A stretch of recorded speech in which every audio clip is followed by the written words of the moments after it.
In the name of Allah, the Beneficent, the Merciful, I begin with the greeting words of paradise. Assalamu alaikum wa rahmatullah. And we want to extend special greetings and hopes of peace and understanding to our non-Muslim friends who are gathered here tonight, those who may be passing through the hallway, those who may look in the window. Wherever you are, we also greet you with the greeting words of peace. It is so important for the people of America and the West to begin to understand the cultures of the world. And places such as the University of Miami represent a gathering point. It represents an area where students come from different parts of the planet, where people are able to share information, where now with advanced technology, we are able to access information from different parts of the planet and to bring it together, and where we are able to do investigations to try to find out that which is true and that which is false.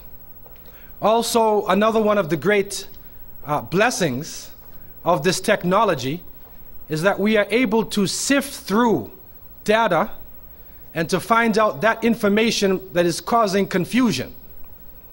And sometimes historical documentation, or what has come to us as historical documentation, is actually more based upon the opinion of the person who wrote the book as opposed to actual fact. Also, unfortunately, people are influenced by their religions, by the country they live in, or by their culture. And so with the bringing together of information, we are able to look closer at primary documentation to try to understand what is the actual source of the phenomena. And then we can sift away the other opinions and the other bits of information that were brought together as though they were the actual fact. And so tonight we are looking at culture. We're looking at the culture of people in America and Canada and the Western countries, and how this affects people throughout the planet. And we want to do this in the light of this concept of stereotyping. Because this concept of stereotyping has had a very difficult or critical effect upon the cultures of the people who lived here in the Americas over 500 years ago or more, the native population, also African American people. People of all different nationalities have found themselves at one point and another being stereotyped. For some reason, based upon the changes going on in the international arena, politically and economically, for some reason, the Muslim world, Muslims today are being targeted. And even Hollywood itself is taking on a role, an aggressive role, in dealing with the name Muslim or the name Islam. When I was growing up in America here, the bad guys were usually Japanese, Germans and Russians in the 70s and the 80s. And of course the native people, that's a given. They were always portrayed as being the bad guys in the movie. So the cowboys and the military people had to rescue the free world from the danger. Today we find that the bad guys usually are Spanish drug cartels, Afro-American gangs, Jamaican posse. But today the most sinister character that you could bring to the screen is the Arab terrorist. He seizes his hostages, and he will not release his hostages unless his comrades are released from the prison. And so then the forces of good, quote unquote good, go into action, and we have found in the past few years, coming out of Hollywood, that even people like Chuck Norris in Delta Force, Arnold Schwarzenegger, the big muscles, and Steven Seagal with a little ponytail on his head, and all types of people are now chasing this new terrorist, this new phenomenon, this evil force, evil empire, seeking to destroy the world. Recently, unfortunately, we have heard of the coming of another movie called The Siege. And in this movie, which will be starring Bruce Willis and Denzel Washington and others, it is portraying germ warfare, chemical warfare in New York City. And so the FBI and the CIA and the American military are dispatched to try to deal with the new terror. They put their heads together. And unfortunately, the movie shows soldiers coming in, breaking into masjids, houses of worship of Muslims, and dragging out women with scarves on, taking people from their worship. And Muslims are being portrayed now as this dangerous international force. What is setting a new precedent in this case is that, from what we understand, these Muslims are put into concentration camps in America. This is a very serious issue. For those who have understanding of World War II, understand that when the United States government declared war on the Japanese and the powers with Hitler, anybody who was from that nationality, who was considered to be a threat to the internal security of the country, could be put into jail. And Japanese Americans, Japanese Canadians, even though they may have been loyal to the government, were put into concentration camps.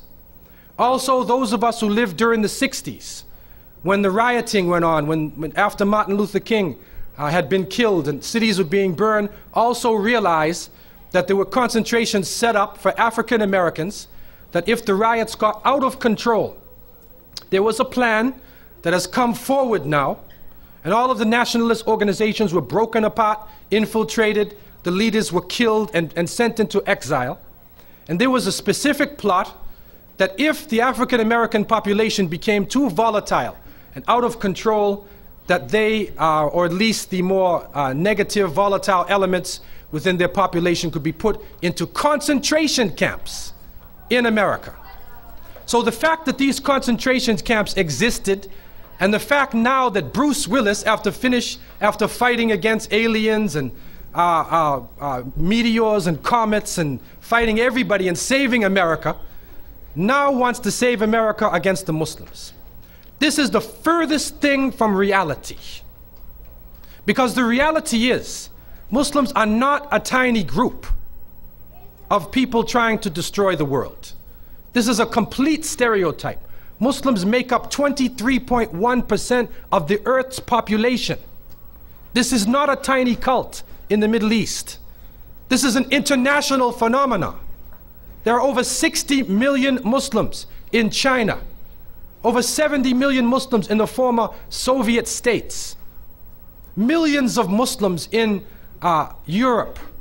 It is the majority religion on the African continent. And Islam is probably the fastest growing religion here in the Americas. There are millions of Muslims throughout the world. And for those who used to think that Islam was a racial religion, in the sense that it was the religion of Africa and Asia, we found out in the Chechen struggle that the Chechen people, the people of Chechnya, who resisted the Soviet government, are pure Caucasian people. They live on the foot of the Caucasoid Mountains. And so those ancient, or those old, outdated anthropological terminologies, how they used to categorize us, even here in the University of Miami, as being Negroid, Caucasoid, Mongoloid, and so forth and so on. This is outdated. But still, if you go by those terminologies, which don't really make sense, there are Muslims who are Caucasian people who led one of the strongest resistance to oppression of the 20th century. And so therefore, this is not a racial religion. This is not a cult-based religion. This is an international phenomenon. And the most important aspect about being a Muslim is not wearing certain clothing. It's not eating certain food or speaking any language in particular. Islam is the religion of Tawheed, which means the religion of the belief in one God. And we are taught that this belief in one God was shared by people throughout the planet from the beginning of time. And we are taught that the Prophet Muhammad ibn Abdullah, peace and blessings be upon him, was the seal of a long line of prophets and messengers who came to every nation and every tribe. In the Quran, the book of scripture of the Muslims, in Surah An-Nahl, in verse 36, it tells us, وَلَقَدْ بَعَثْنَا فِي كُلِّ أُمَّةٍ رَسُولًا أَنِ اعْبُدُوا اللَّهَ وَاجْتَنِبُوا الطَّاغُوتَ. And we have sent to every nation a messenger that they would worship Allah, they would worship the Creator, and they would stay away from false gods. And so we find that monotheism is not the property of any particular group, but it is the property of the whole of humanity. Those who have had the opportunity to travel have found that monotheism has been shared by people in all countries of all different languages. I had the opportunity to travel in many countries, and I questioned the historians and those people who were keeping the culture, the local culture. And I found that even in China, the concept Shang Ti in Mandarin Chinese refers to the one God. That even the ancient Vedas, within Hinduism, there is a belief in one God, because Hinduism itself is not one particular belief. In that there is even monotheism in the early scriptures. In Africa, there were many different nations who had the belief in one God. One of the pharaohs of Egypt, Akhenaten, whose wife was Nefertiti. You probably heard of her before. They say she was the first woman to be wearing cosmetics. This is in one of the ancient kingdoms in Egypt itself. History tells us that Akhenaten was struggling against the myriad of gods, the variety of gods in ancient Egypt, and he spoke about the power of Atun, the power behind the sun. Not to worship Ra, the sun god, but to worship the power behind the sun. In the Psalms of Akhenaten, there's very long psalms, and one of the sections reads as follows.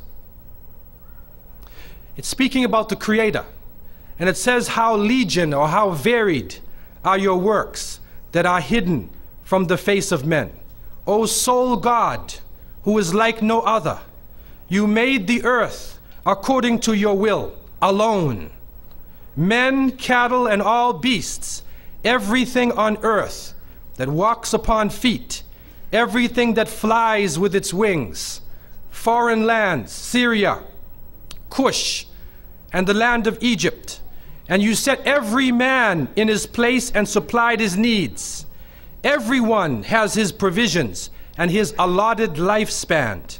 Their tongues are diverse in speech, and their appearance likewise. Their skins are different, for you have differentiated the peoples. This sounds very much like Surah Al-Hujurat. This is like a chapter in the Quran, and you will find this in all the scriptures of monotheism. We are not sure that Akhenaten was a prophet, but we can see within his writings that Tawheed, that monotheism, was alive and well at that time in ancient Egypt. In other parts of Africa, you will find, like in the case of the San people of southern Africa, who are sometimes called the Bushmen. The San people are intensely sensitive to a governing life force, an invisible, all-present, omnipotent power beyond the comprehension of people. And to this force is attributed all creation and all manifestations of nature. The Akan people who live in Ghana, one of their sayings is, God is he who knows or sees all. This is one of their sayings.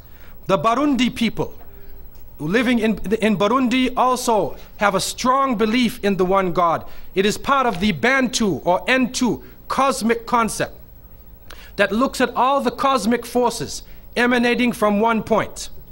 The Xhosa people of southern Africa, they have a word, Kamata. When they use Kamata, it means Allah or God is the greatest.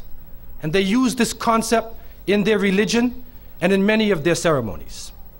The Ashanti people say, no one shows a child the supreme being. In other words, the child knows naturally about the supreme being.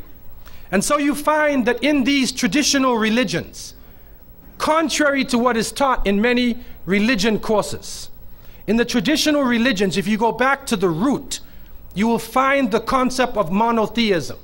Ancient Egypt is probably one of the best documented areas of the ancient kingdoms before Christ.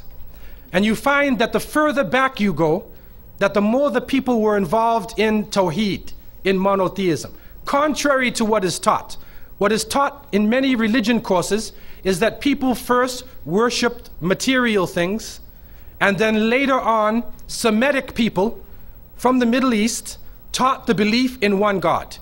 And so the religions of monotheism, Judaism, Christianity, and Islam were developed, and then monotheism spread throughout the world.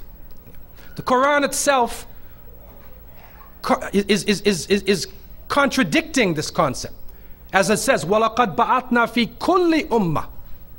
And we have sent to every nation, not to the Semitic, not a jins Sami, not to Semitic people only, but we have sent to every nation the belief in one God.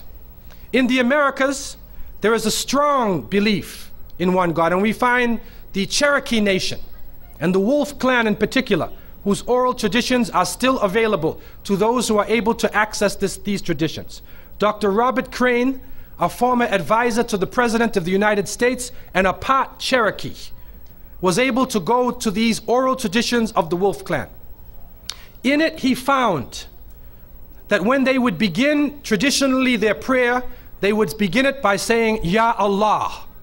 Now, he was a Muslim, or he is a Muslim. And for many years, people used to think that this was maybe a Hebrew saying, a Semitic saying. It is Semitic, but it is Arabic. And the Cherokee people looked to the east.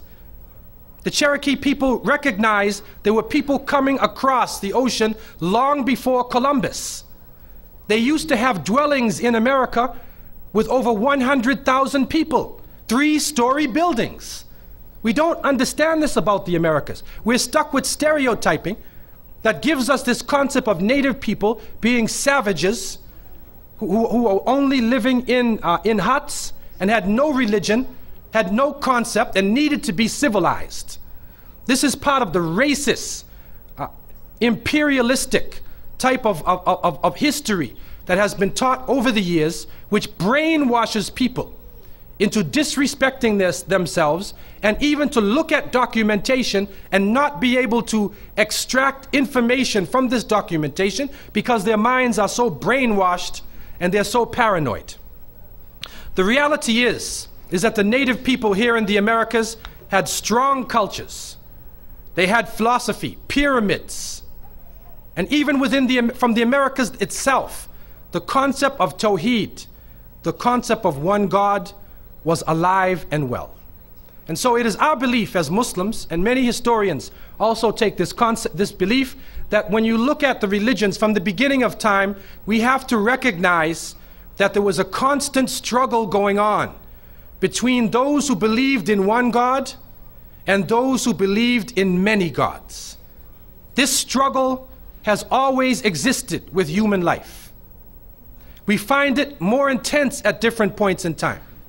But what is important for us to understand is that in America today, we are sort of a hodgepodge, melted down mixture of hundreds of cultures. And we call it American, or we call it Canadian.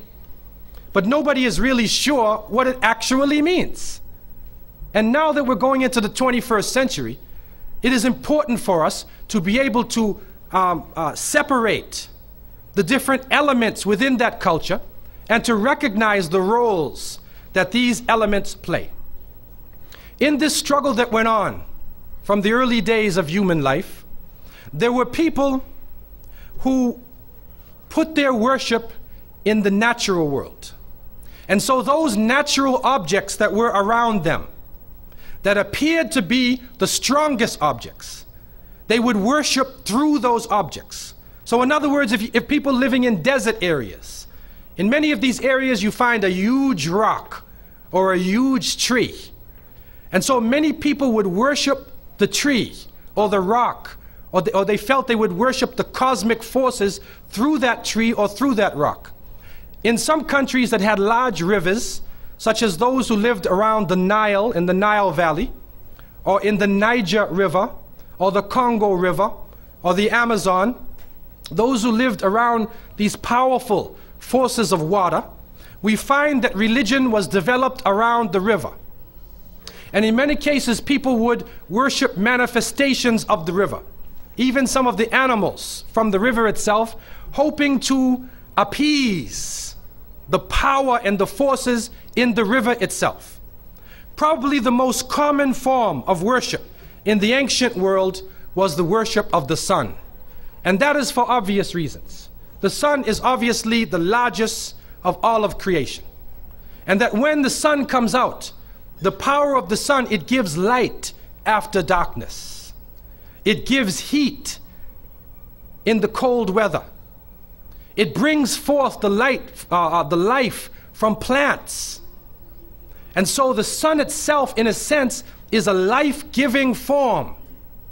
And so those who were trying to figure out what is the source of our life, what is the source of the living beings around us, focused on the sun as the main object and developed within their religions a concept based upon the sun.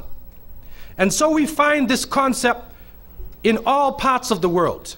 Contrary to some of the beliefs of people, it was even very strong in Europe.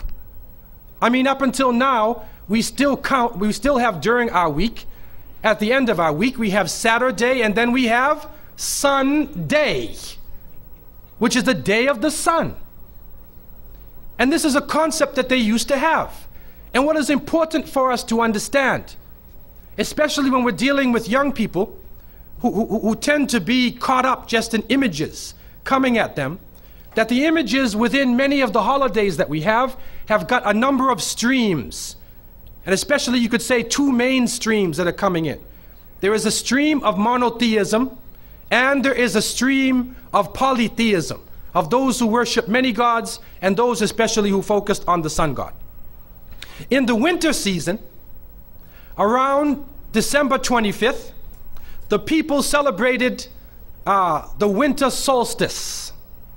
And those of you who have lived in the north, I'm coming from Toronto, Canada, there's 4 seasons, not 2 or 3 like you have here. There's 4 seasons. And these 4 seasons in Canada are very distinct seasons, although El Nino and La Nina are changing that also. But they're very distinct seasons. And so within these seasons, there are certain high points or low points. And the solstice time is the time when the essence of the season comes about. And so the winter solstice would come about somewhere between December, in December, from December 21st, and it goes all the way to around January 6th or so. And so the people of the north would celebrate different holidays, have different occasions based upon the winter solstice. Put yourself in the northern countries. I went to Norway and spent some time with the Muslims in Oslo. May Allah subhanahu wa ta'ala help them. They're really far up north. And also I had the chance to go to Alaska, and there's Muslims in Alaska. Now when we were there in the summertime, and it was time for Salat al-Maghrib, and we looked outside and the sun was still out. Somebody looked at his watch and he said, well, that's sunset and it's time to make Maghrib. So we made Salat al-Maghrib that is normally made with the sunset according to the watch, and the sun was out. The time for Isha, they looked at their watch again. It's supposed to be darkness of night according to the fiqh. They looked at their watch and they said, it's time for Isha. We made Isha and the sun was out. Around 1 o'clock at night, I looked at my watch and realized it's time to go to bed, but the sun was out. And so in those parts of the world, you are in a situation where, for the Muslims, you make taqdeer. And the fuqaha have told us that you can use the closest reasonable city for your base, or you can use Mecca al-Mukarramah. And some different fuqaha have used different positions. Where I was, they used Seattle, Washington as the base of their time where they were in Alaska. What is important though is that in the wintertime, there is a period where there is no light. You are literally in darkness 24 hours of the day. And this stretches for a period of time. Now, could you imagine if you're living in Alaska, or living in Canada, or living in Norway, and you don't have central heating, and the cold is outside, it's darkness around you, people are dying from disease, it's a terrible time, and every family would probably lose somebody, or they would know of somebody dying from the cold and disease during that season. This is the winter solstice. And so when the sun starts to come out, the people now are looking at the sun as a life-giving force. And so during that time, a number of ceremonies were held in northern countries. In the far north was the Feast of the 12 Nights, which stretched from December 25th to January 6th. Also in ancient Greece, there was the Bacchanalia, which was held for their god Bacchus, the god of wine and sport and play.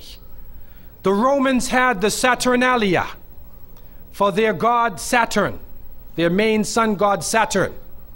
And so you find during these times that the people held ceremonies in the north. They would burn bonfires. The light was important, the fire, because the fire represents the light, the life-giving force for those who worship nature.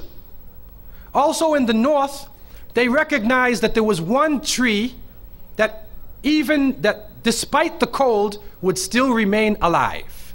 The evergreen tree, the fir tree.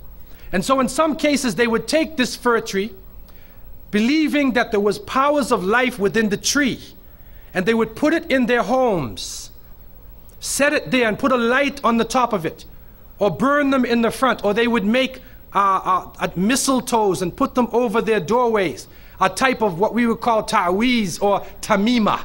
It is an amulet. And they would hang the amulet over their doors, hang the amulets in their home, hoping that this fir tree, that this so-called life-giving force would protect them from the danger of the winter. And so their ceremonies developed around this. And this went on for hundreds of years. We also find in the ancient northern countries, we find the Druids, and the Druids of the north, and they carried out special ceremonies surrounding the mistletoe and surrounding the fir tree and the beliefs, and they would meet within circular areas, and they had a secretive cult that spread throughout the far northern countries. One of the interesting individuals, and you can look this up if you can find it in the dictionaries or encyclopedias, is a man called Mithra or Mithras. This is a very mysterious character. And when you look at history, you find that this individual called Mithra was born on December 25th. His day of the week was the 7th day of the week, that we still call Sunday. He was supposed to be the son of the sun god himself, and they had a special sacrament made up of bread and wine, and they would make this drink during this time, and supposedly he died for the sins of the people. Sounds familiar, doesn't it? But when you try to find Mithra or Mithras in the encyclopedias, they, through state intervention, erased the name. Why is this? That is because after the time of Jesus, Isa alayhi salam, when his followers, when the message began to spread, and they went north, and you'll see within historical writings that Barnabas, one of his disciples, met a man named Saul or Paul, who later called himself Paul. Paul said he saw Jesus on the Damascus road. And he went to the disciples, but the disciples turned against Paul. Only Barnabas stayed with him. But when Paul and Barnabas went into Greece, Barnabas left him. Now, what is the reason why they all left him? What are the concepts coming through Paul? Many people say, well, they left him because he was Saul before and he used to torture the early followers of Isa alayhi salam. But also you can see, and if you look at present day Christianity, that most of the concepts of the Trinity, of the blood sacrifice, the original sin, and most of the concepts which relate to more than one God are coming through Paul. The preachers are quoting Paul sometime more than Jesus during their sermons. And so Barnabas left Paul. And somewhere in the early days, in Rome or Greece, somewhere in that area, those missionaries who were teaching the teachings of Jesus, Isa alayhi salam, met with this force coming from the north. And so you will see in ancient Roman history that in some cases the Roman emperor would go out to the Colosseum and the gladiators would be fighting each other and everybody's cheering for the gladiators. Sounds like one of our football games. They would go to the Colosseum, right? And the gladiators would fight. And then if one of the gladiators was down, and they would look at the emperor, should I kill him or not? And if he wanted to kill him, he would say, he would go like that. Right? You know, that sign down. If he said keep him alive, he goes like this. You know how we use it today? Yes. Okay? He gives that sign. Okay? One of the terrible things happening during these rituals at the Colosseum is that they would bring the Christians out, literally men, women, and children, and feed them to hungry animals. They would take a hyena or a wolf or a lion and get it hungry and crazy and beat it and throw raw meat at it and then send it out on the people, and they would literally cheer and watch as the animal ripped the bodies apart. This is a terrible culture. Tear the bodies apart. And so somewhere along the line, somebody who couldn't take the torture, who felt that maybe we can win these people over, made a compromise. And you start to see changes going on from the early part of the Christian era in Southern Europe, where the major ceremonies held by the nature worshiping people are combined with Christian names and Christian ceremonies, and therefore what comes forth to us is a mixture with the two streams coming together, where you get a monotheistic name or a monotheistic character with a pagan ceremony. And so the mixture of this together is what is giving us the present day holidays that we see. Number one, we understand that Isa alayhi salam, according to the different reports of the different scholars in many religions, he was not born in the cold weather. History shows us that he was born during the warm weather. Even in the Christian traditions, they have the belief that the shepherds were tending their flocks outside. And in Palestine, you cannot keep your flocks outside in the wintertime in the evening. You bring them in because it's cool at night. And so it was the warm weather. It was also the time of the taxes in the north. In the story coming in the Quran, when we see the mention in chapter 19 in verses 24 to 25, and we see the mention of the story of Mary, because it is the belief of the Muslims that Maryam, may Allah be pleased with her, was a virgin, and she had dedicated her life to the worship of one God, prayer and fasting, and by the power of Allah, that the Creator breathed His Spirit into her, and she conceived Jesus. He said, be, and it is. She conceived Jesus, Isa alayhi salam, without a father, without a man. That is a belief of Islam. It is also a belief that when she felt the pain of the pregnancy, that the angel came to her and told her to go outside of the city. She went outside of the city to a remote area, and there she found a palm tree, and she found water. And it was speaking about rutub, janniyah. It was speaking about a type of rutub or a type of dates. And those who know, who have lived in the desert area know that when the dates become ripe, when you start to see the color of the dates change, because dates are not brown, you know. Dates are originally red and they're yellow, they're other colors. But they turn the brown. It's at the height of the heat that the dates become ripe. And so it's at that time that she gave birth to Isa alayhi salam. So from different points of view, different historical points of view and different religions, we understand that Isa alayhi salam was not born during the winter season. He was born in the warm weather. So who was it that was born in the winter season? What is that? Who is that character now? Let us become detectives and try to find out the answer to this problem. Number one, you have to understand this concept of Saturn, the concept of Bacchus. When they are portrayed by the different artists who drew pictures of them or the sculptures, they're usually portrayed as a heavy-set man with a white beard.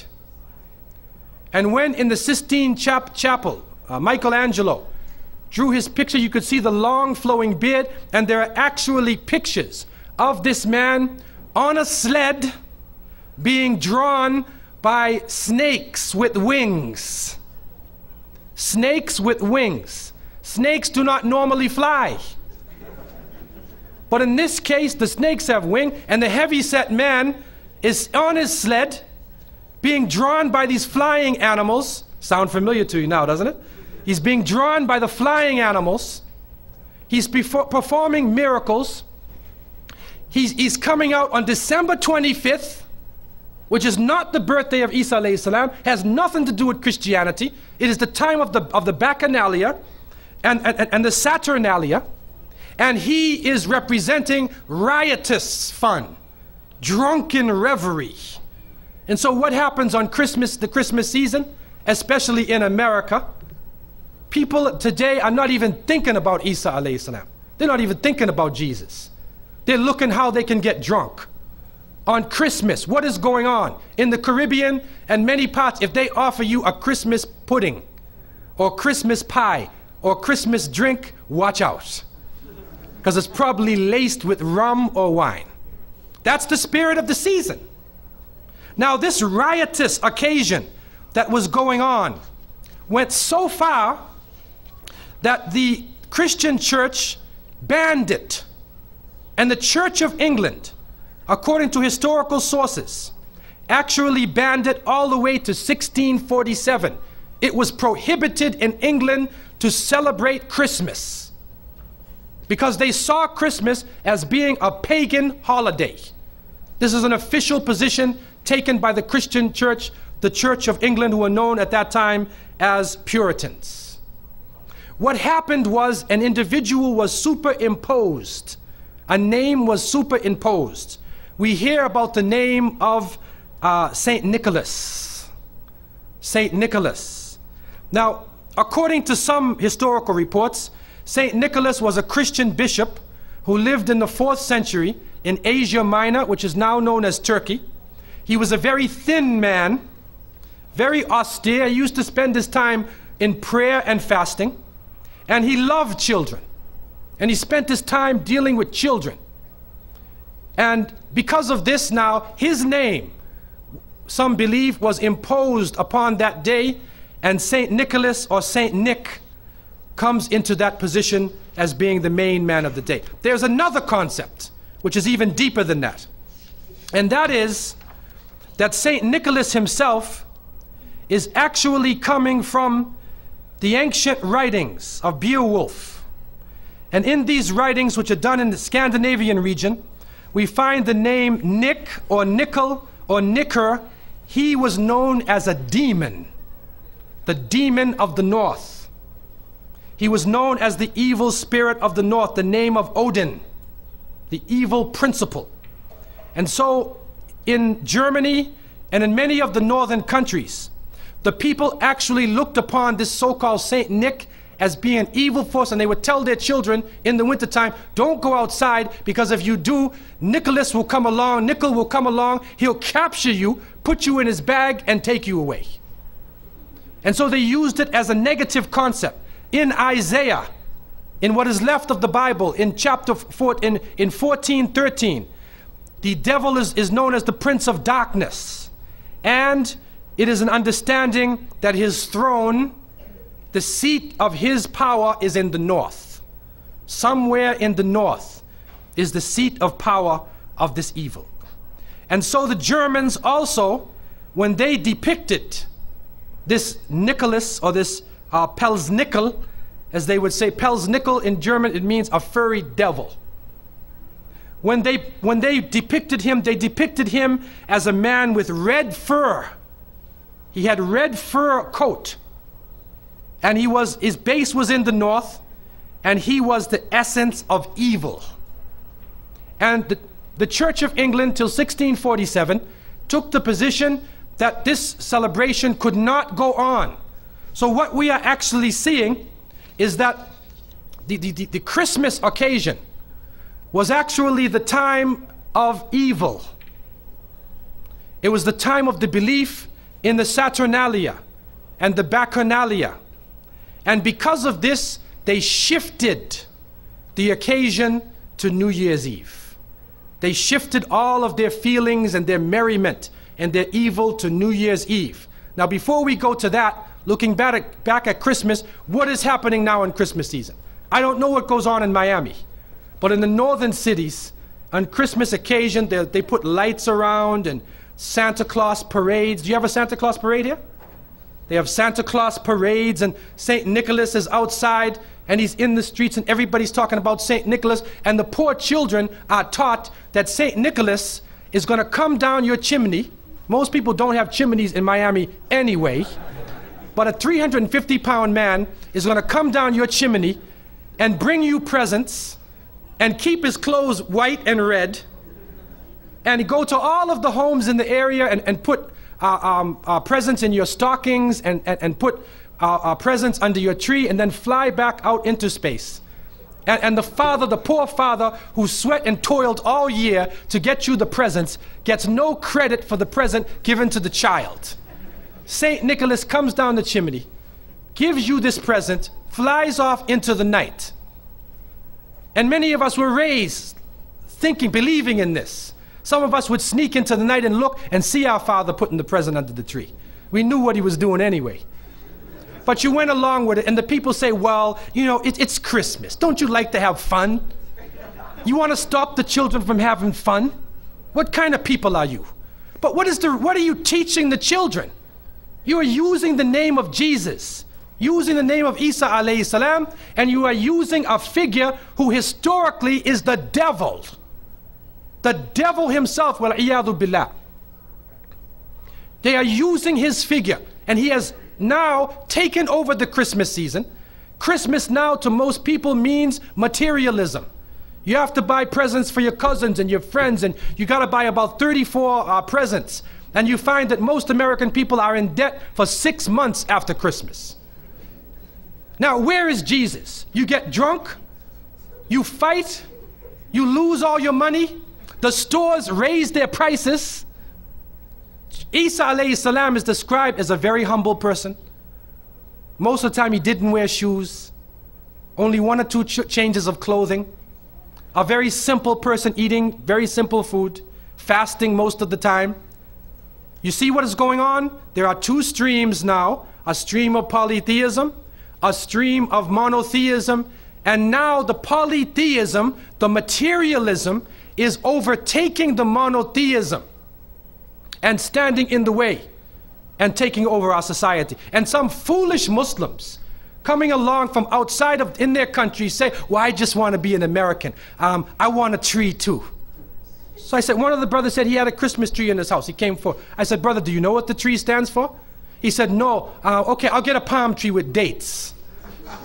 I'll make it halal, a halal Christmas tree. But brother, you have to understand what it means. You have to understand what it means. Number one, the Prophet ﷺ, when he spoke about, he talked about a ruqya wa tama'im watiwala. He said all of these things are shirk. That if you hang amulets thinking that this ta'weez or this amulet is going to protect you from something, then you are actually giving power to the creation of Allah and taking it away from the Creator. If you think that by making some spells, going to a magician and asking them to put a spell on someone, you want to get married. So you go to the Sahir and say, put a spell on Ali, I want to marry him. Put a spell on Zainab. What kind of marriage are you going to have if you go to the magician? And so the Prophet, peace be upon him, named all of these things, the superstitions, the amulets, all of these type of things are the other stream which goes away from monotheism, from the belief in one God, and takes you into another religion. And so when the Church of England imposed this harsh penalty upon people who practice Christmas, they moved it to New Year's Eve. Now, New Year's Eve historically in the North was known as Hogmanay. Originally, the New Year for the Romans was March 1st. That was the New Year, not January 1st. So all of you who on January 1st, where was I on January 1st? You're waiting for the light to go up in Times Square. The reality is, for the Romans, March 1st was the beginning of the year. And when you look at the number 7 in Latin, you find septem. So September was the 7th month, October, November, December. And so you find that the Latin words for these last months, October, November, December, 8, 9, and 10. So these weren't the last months of the year. It was 8, 9, and 10. And so what actually happened was, when they imposed the new year on January, it is for the ancient god, or their so-called god called Janus, the two-faced god, 2 faces, who shows you one face and behind it is another face, the master hypocrite. And so this is what is going on at this occasion. And we find now that on January 1st, right on that evening, December 31st, when it changes, you find people are usually drinking. They're involved in some sexual activity at that time. The whole concept of Jesus and monotheism is lost. It is the other religion.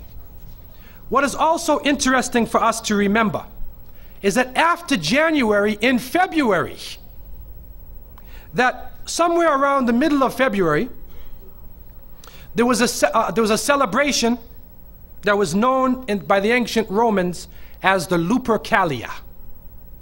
And the Lupercalia was a ceremony, and luper means wolf. And they depicted a wolf chasing a little girl. And so they had a ceremony. I'm not making this up, by the way, right? If you want to, you can look this up. If you don't believe me, go to the encyclopedia right after we're finished. A children's encyclopedia. Look up Valentine's Day, Easter, Christmas, and Halloween, and you'll find everything I'm talking about. Okay? You want to go deeper into it, go on the internet. Okay? And you look up the pagan roots of all of these holidays. And so the Lupercalia was the celebration of the wolf. And the authorities there would gather together young people, and they would put their names into a box, men and women, and they would take out the names, and whoever was your partner, whoever you picked, whatever name you picked, was your partner for the day, and all types of sexual activity went on during that day. They were totally out of control. That is the Lupercalia. That's what it really means. Okay? Now, around February 14th, around 270 AD of the Christian era, a bishop by the name of Valentine, he was trying to work with the Roman soldiers because the Roman emperor had imposed upon his soldiers that anybody who joined the army could not get married. Because if you got married, you're thinking about your wife all the time, and you're a useless soldier. But the soldiers wanted to get married, so St. Valentine worked with them, and he was captured by the Roman emperor, he was imprisoned, and he was beheaded.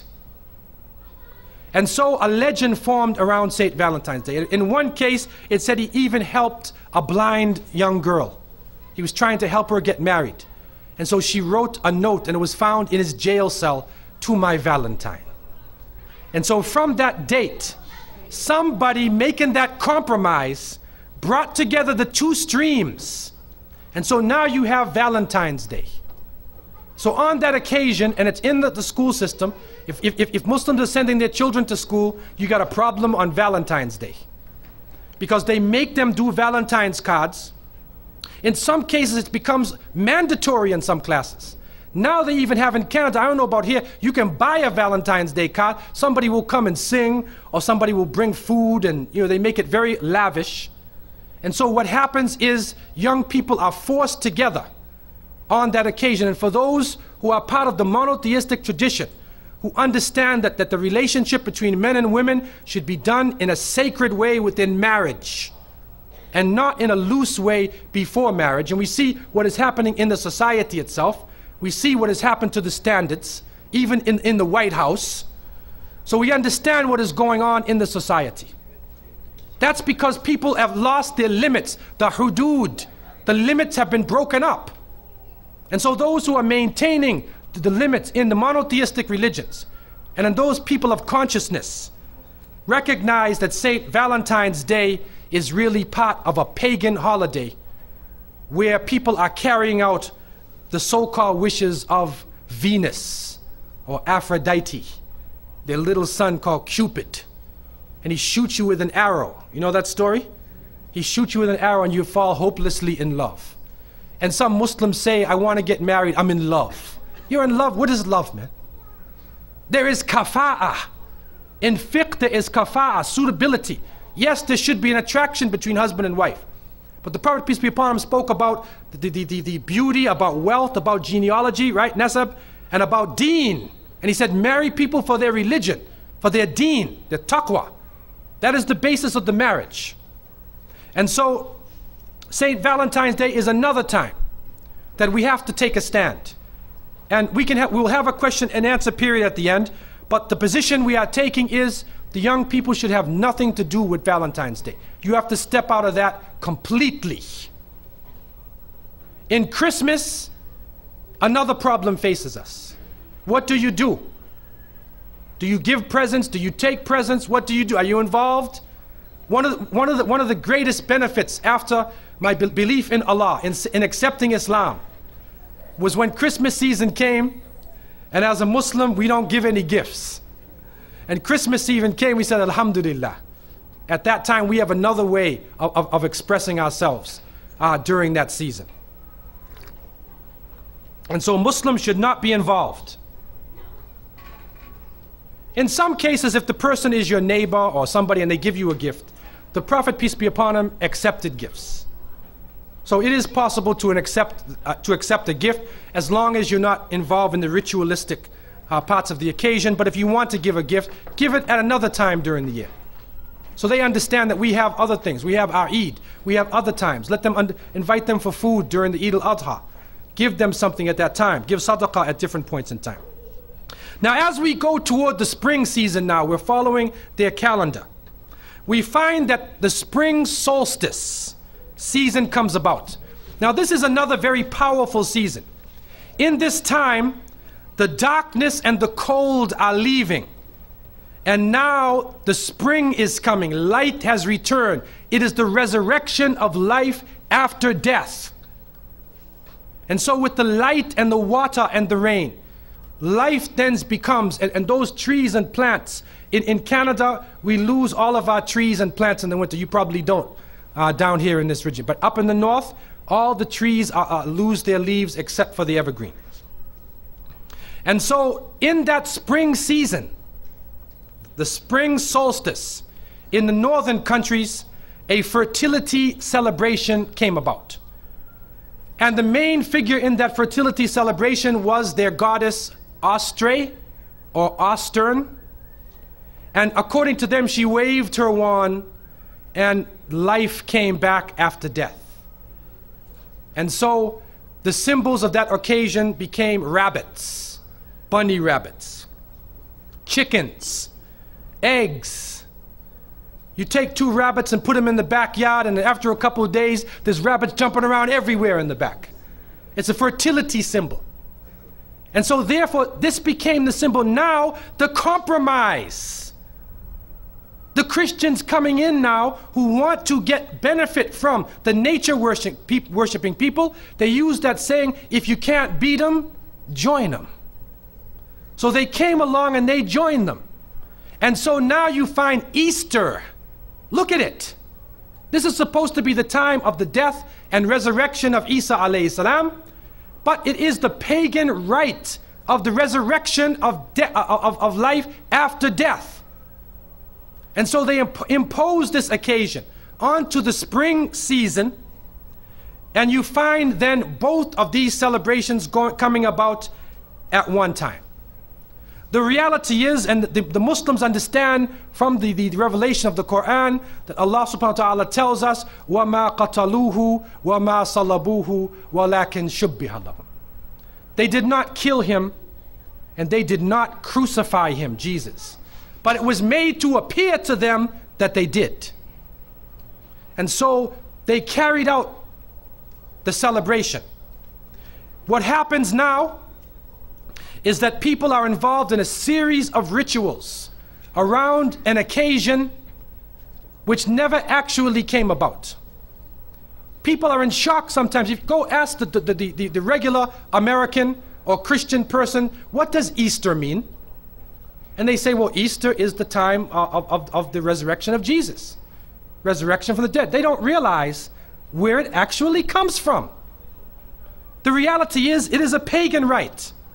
And it is based upon that concept of looking at the sun as the main aspect of life, because the sun again plays a powerful role during that season. In Europe also, during that week, you had Palm Sunday, Ash Wednesday, Good Thursday, Good Friday. There's a number of occasions, you can look them up and find them. On Good Thursday, you find many of the people, what they did is, in the north, they wouldn't bathe all winter. And so when the spring came, they said, now you got to take a bath. So you take a bath, they literally would go into the stream and take a bath, peel off their clothes, and then put on new clothes for Easter Sunday. And so many people you now see wearing their Easter bonnet and wearing their Easter suit and putting on their new clothes, but it is actually a cultural tradition based upon people coming from a terrible cold season where they were even afraid to take a bath because of pneumonia and other sicknesses that would hit people who did not have central heating. And so it flows, it continues to flow, and we begin to understand now that there are actually two streams. Now, going to the fall season, the Celtic people of the north used to believe that during the fall season their year began. And actually for the Celtics, their New Year's was November 1st. October 31st was the final day of the year for the Celtic people of the north. And that day was called the Day of Samhain. And this individual, wal-iyadhu billah, was supposed to be their god of the spirits of the dead, of evil again. And according to their belief, the evil spirits would rise to the surface and would terrorize people on that evening. And on that evening, if you did something wrong to a person, they'd come back to get you on that night. So some people would put on a disguise, so you couldn't recognize them on October 31st on that evening, and then they would be safe. Also, they would burn fires. Now the only thing we find left of that is the jack-o'-lantern that they will put inside of their window, made from the pumpkin. What actually happened in Europe is that the church moved All Saints' Day, a day for the saints. They moved it from May 13th to November 1st in 1834 AD. And so what they said was that the 31st night is All Hallows Evening. All Hallows Evening, which in America later became known as Halloween. Halloween. And they depict the forces of evil. What is happening now is that the children put on disguises. They dress as little devils, little witches, as goblins, vampires, anything evil, and they go out, and now with the new American way, they do trick-or-treat. And they come to your house asking for food. Do they do that here in Miami? Trick-or-treat. They knock on your door in their disguise. And some Muslims, thinking they want to be Americans, or they want to be Canadians, so they send their little children, and they're in little disguises. So what are you going to dress them as? A little angel? What are you going to be? How are you going to dress and go out there? And so the reality that we recognize is that, number one, this is the day of Samhain. And the Quran tells us, Inna shaytana lil insani aduwwun mubin, that the devil is an open enemy to humanity. There is no compromise with the devil. And so we don't play around and disguise ourselves as little devils, little shayateen. We do not disguise ourselves as this, because it is an open enemy to the people of monotheism. Also, there are a number of other aspects. What is happening now, as you may know in America, is that there is a new church coming about, which is called the Church of Satan. Wal iyadhu billah. And in the 60s in San Francisco, the church was initiated. And right now in the American army, if you are Jewish and you die, they bring you a rabbi. If you're a Muslim, they'll bring you an imam. If you're a Christian, they'll bring you a priest or a minister. If you're registered as part of the Church of Satan, they bring you a priest from the Church of Satan. A'udhu billahi minash shaitanir rajim. And he is performing these rites and rituals, calling on the devil to accept his initiate. And so this is growing in this society. And they actually did a couple movies. They did this Rosemary's Baby.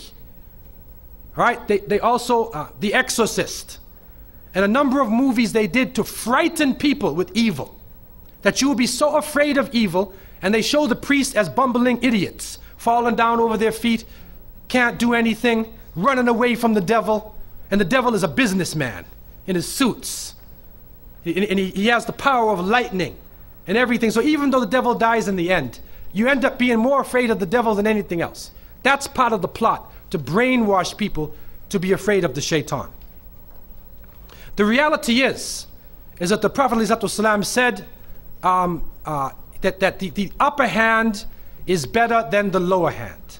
Al-yad al-ulya khayrun min al-yad al-sufla. That the upper hand is better than the lower hand. What that means is you should be the one who gives and don't beg. That we should not be begging.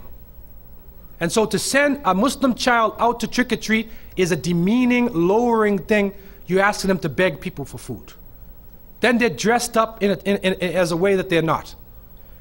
Then when the candies and things come in the bag, how do you know what it is they actually gave you?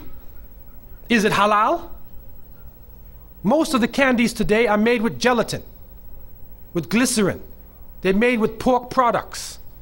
We had one person in our area, in the Boston area where I grew up, one person in our area, in our project, he used to sit back and he used to give everybody X-Lax. You know X-Lax? He would give you chocolate and he puts X-Lax in the thing. And then he goes around and waits the next day to see everybody. So they can do anything to you, man. You have no control over the situation. You have no control.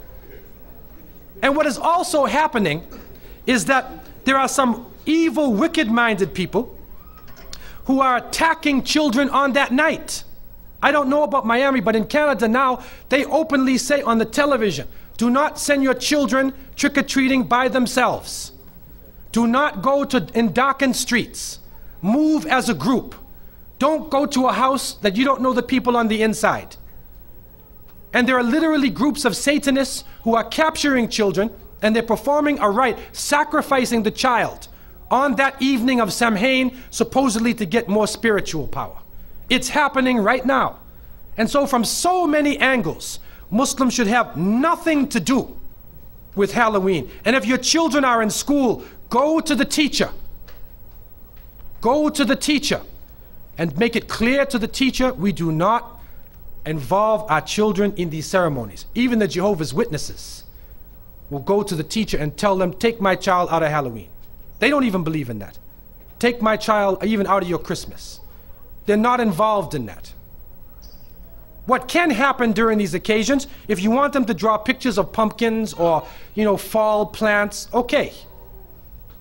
But we don't want to be involved in these confused rituals that are giving signals from many different angles. And so, in conclusion, we recognize the fact that the present system of rituals and holidays in this country and in the Western countries is a confused hodgepodge of cultural rituals.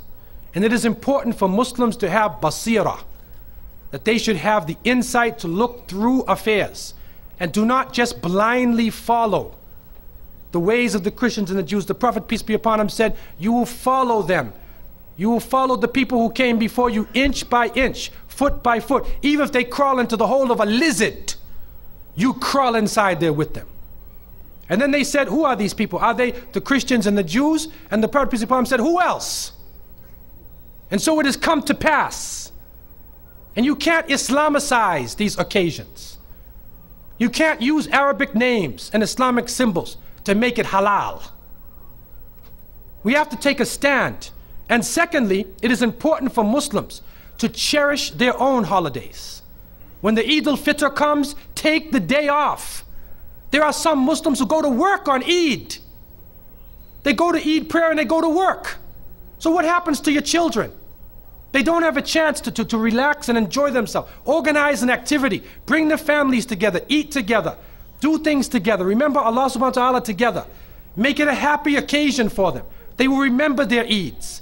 Eid al-Fitr, Eid al-Adha. If they don't, then they get involved in Christmas, in Easter, in Halloween, where even in the Christian tradition now, it is confusing. And many of the Christians now, Seventh-day Adventists, Jehovah's Witnesses, and many people are taking a stand. And they're saying we do not want to follow the pagan religion. So what about those who have been blessed with monotheism? And so I want to leave you with these words. And I pray that Allah subhanahu wa ta'ala would help the younger generation to be able to take a stand, especially for the Muslims to take a stand, and for those non-Muslims to try to understand what Islam really is. To try to understand that our society, what we are living in our society, our moral standards are being lowered to the point where if people of conscience do not take a stand, then we will be living in a state of confusion. In Canada, common law marriages are practiced more than regular marriages. In Quebec, in the French province of Canada, it has the highest, second highest rate of common law marriages on earth is in Quebec. And they say these marriages only last at the most 5 years. So if the families are broken apart, if children are being molested, if women have no sanctuary or protection in the society, even in the White House, if nowhere is safe, then the basis, the essence of the society itself is become rotten. And this will influence the economic situation, the political situation, all aspects of life. So I leave you with the thought that people of conscience should take time, study history, go back to the source of the religions, and you'll find that all of the religions are based in Tawheed, in the oneness of God. It will take you right back to the source. And when you think about a Muslim now, realize it's not somebody who's thinking about blowing up the Empire State Building. That's stereotyping, that's Hollywood. That's Hollywood. Islam is based on peace, submission to the Creator. When we meet each other, we say, Assalamu alaikum, peace be upon you. And we pray for peace for all people. That's a Hollywood fantasy. And we only hope that they would leave us alone and start chasing the aliens who they believe are their real enemies, and leave our community alone, deal with the aliens, okay, and let us live as human beings together in peace and in harmony. I leave you with this. أقول قولي هذا وأستغفر الله لي ولكم والسلام عليكم ورحمة الله وبركاته.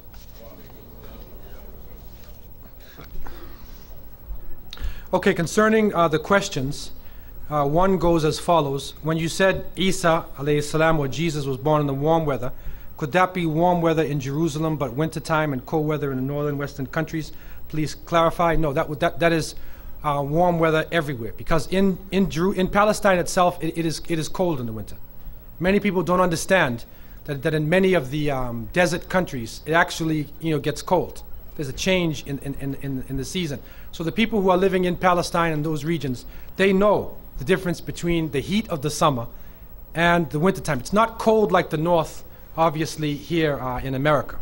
But there is a difference, and the historians believe that all agree that it was the warm weather. Sometime in the warm weather, that means the warm season, following the solar calendar, right? The warm season anywhere in the world. Also, the question concerning the holiday Thanksgiving. There's a number of questions about that. It says, I don't agree with it. However, some of my Muslim relatives practice it. Comment, what about Thanksgiving? Well, there is some discussion of the fact that the native people here in this part of the world did have some gathering that they had at some point during that time. And in the northern countries, there's during that season, it is the time when the plants are getting ripe and the harvest is there. And so people normally would take time out and thank the Creator. They would have some sort of ritual during that time of Thanksgiving. For Muslims, we don't follow any particular ceremonies to actually be following the day as a ceremony itself, because that would then put us into bid'ah. That would be an innovation. So we don't actually follow the ceremonies itself. However, thanking the Creator, we do that. We try to do that every time you eat. You should make dua, before that, and you should thank Allah subhanahu wa ta'ala for giving you the rizq, or giving you the provisions of the food He has provided for you. For the people who are carrying this ceremony out, if somebody attends and the family is just having food, it's not really a ritual. If somebody just comes over to eat food and see the family, there's nothing wrong with that. What we are against is being involved in the ritual things of giving gifts, taking gifts, the trees and whatever. Just going over for a dinner itself, there's nothing really wrong with the dinner itself. It says, during the Christmas season, or during Christmas, could you explain why the complementary colors of red and green are paired together? That's a very good question. The green probably is standing for the life, evergreen. It's standing for the green of the plants themselves. The red, I know again, the image of St. Nicholas himself in the German belief is that St. Nicholas wore red. He had red clothing on. I'm not sure of the other concepts why they could use red, but the green normally does stand for the green of chlorophyll, of plant life. It stands for life itself. That's probably why they're using that. Another question is about Kwanzaa. This is a ceremony which is being held in the African American community. And those who understand our community know this ceremony was actually made by Dr. Karinga, right? I don't want to say Maulana. I don't know how he got this name, Maulana. But anyhow, Dr. Karinga, Ron Karinga. And those of us who lived in the 60s know him as a pork chop nationalist, who was involved in a form of nationalism, and he had his organization. And those of us who were involved in the struggle, there were some funny things went on in California.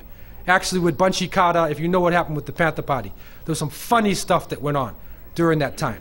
So even to follow his leadership, even in the community itself, many people in the 60s would not follow the leadership of Ron Karinga. Secondly, Kwanzaa is just a thought. He just brought his thoughts together, and he said, well, we will mix together, we'll make the lights, and each day we will do a certain thing. And he just, thought up some good principles. And he made a ceremony about. So it's not a religion, and it's nothing that we should even have to do or feel that we have to do. Because it's not African either, by the way. There's no part of Africa they celebrate Kwanzaa. So it's only following Ron Karinga, when you're doing Kwanzaa. So as a Muslim, we definitely would not be involved in anything to do with Kwanzaa. And we have better things to do, and we should give Ron Karinga dawah, and inshallah he should accept Islam. It says, can you please explain the difference between Sunday and the so-called Sabbath day, Saturday? Well, the Sabbath, you have to remember, Yom Sabbath. This is something with the children of Bani Israel, that it is the day Yom Sabbath. You can look in Surah Al-Baqarah, the second chapter of the Quran, and in different places in the Quran where it speaks about Bani Israel, and at the Yom Sabbath, that they had to stop work during the day. They had to make their prayers, remember the Creator, and they were actually tested on the day of the Sabbath, when Allah actually sent fish jumping all in the water, and they weren't supposed to catch the fish. And so they used their mind and their guile in there. And so they put the nets out on Saturday and then brought the nets in filled with fish on Sunday. But according to Quran, they would change into monkeys and pigs because of trying to play games on the Creator. And so, but still the reality is, we respect the fact that the followers of Moses, Musa alayhi salam, that this was a very important occasion. It is the day of Sabbath, the Sabbath, and you know, it had great spiritual meaning for the children of Israel. And there's a difference between that day. They were monotheists. The followers of Moses, Musa alayhi salam, are monotheistic people. And there's a difference between that day and Sunday. Sunday is the other stream. That's the polytheistic stream of the people who are worshiping the sun. So there's a difference now. Of course, now in our hodgepodge type of culture, we bring everything together.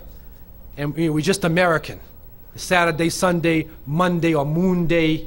Everything's all together now, and it's secularized now, so nobody cares about religion anyway. So I'm just thinking about going to work or getting off of work. So the question surrounding Thanksgiving, working in a school of young children, as a Muslim, is my duty not to guide these children in holiday activities like Halloween, Christmas, Thanksgiving, when it is part of the curriculum, or when I feed children at lunch and the meal is pork. Now what do I do? How do I deal with this? Okay, this is a very difficult situation because there are certain rules within the boards of education that you have to follow. But I think, you know, in the Canadian Board of Education, I believe it's the same here in Miami, you can go to the rules of the Board of Education and you'll find that all of the constitutions of the boards protect the religion of all the people who are in the board. So as a Muslim, if there is something which goes against your religion, then you are not required to do that thing if it is against your religion. So the best thing to do would be to go to the Board of Education itself, speak to a higher official, and explain the situation, that the handling of pork, things like that, is against your religion. They understand that because of kosher type, you know, concepts. And also explain about Halloween and whatnot, and that you don't want to be involved in those occasions. Do it in a very sober, dignified way. And inshallah, I believe that they would let you not be involved in that, you know, because they're realizing that this is against your religion. Yeah.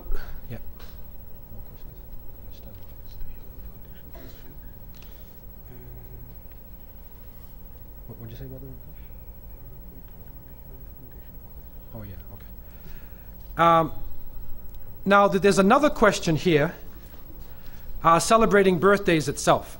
Now there's a number of discussions surrounding birthdays. I mean, the birthdays were not celebrated in the time of the Prophet ﷺ. They were not celebrated.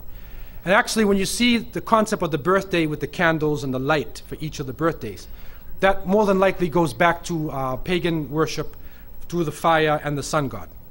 So therefore, it is not actually an Islamic practice to be celebrating birthdays. And it is nothing wrong with knowing when your birthday is and things like that, but we don't have ritualistic practices. It's not within our tradition really to have that. It says, there's a question here that says, what about the pagan roots of Muslim holidays like the Hajj? Okay, this is a strange question. And I don't know how much the questioner knows about the Hajj itself. But the pilgrimage to Mecca, which is the 5th pillar of the 5 pillars of Islam, is based upon the Prophet Abraham. The Prophet Ibrahim alayhi salam, who with one of his wives, he was married to Sarah, and she could not have children, and he took his servant Hajar or Hagar as a wife. And according to our traditions, the 3 of them went to Mecca, known as Becca, and they established the Kaaba, the house of worship.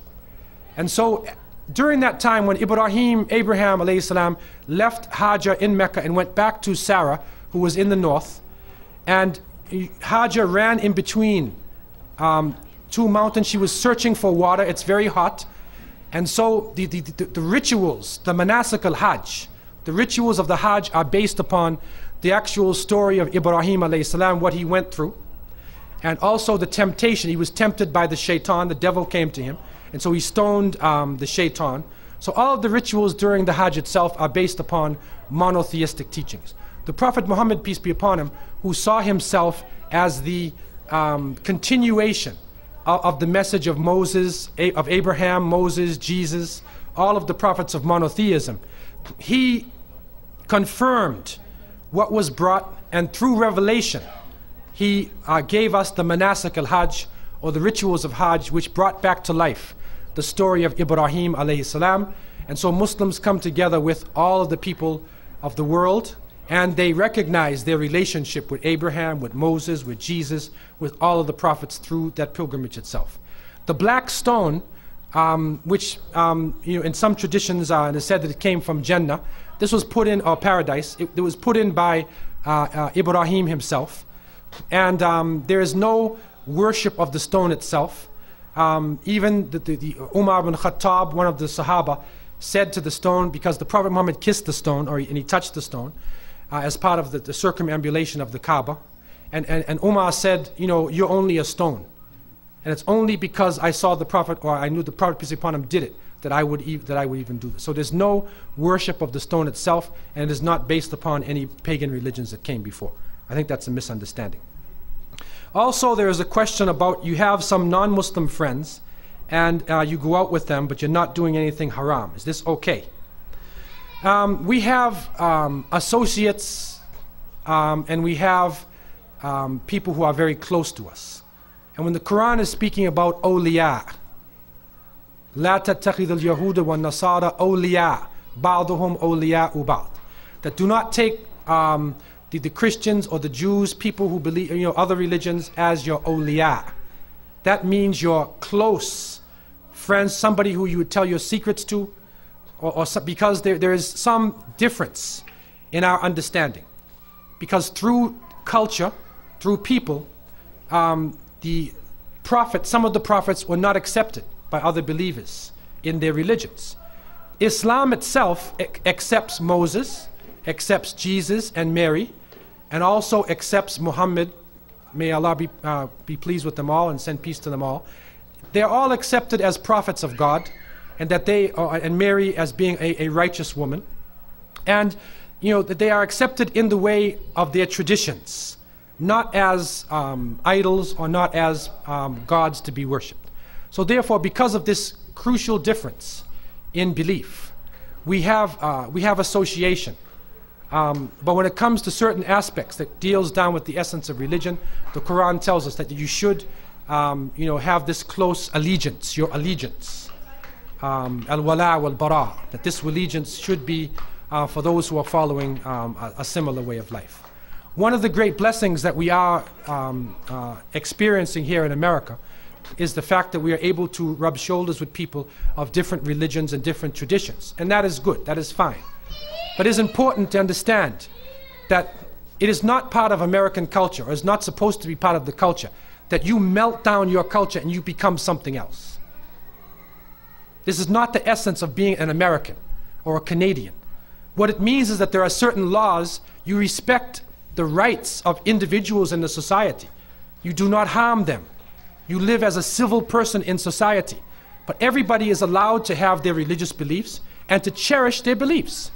And nobody's religion should be stereotyped. Everybody has this right, or we're supposed to have this right within this society. If you don't have the right, then something's wrong. So we cherish this aspect.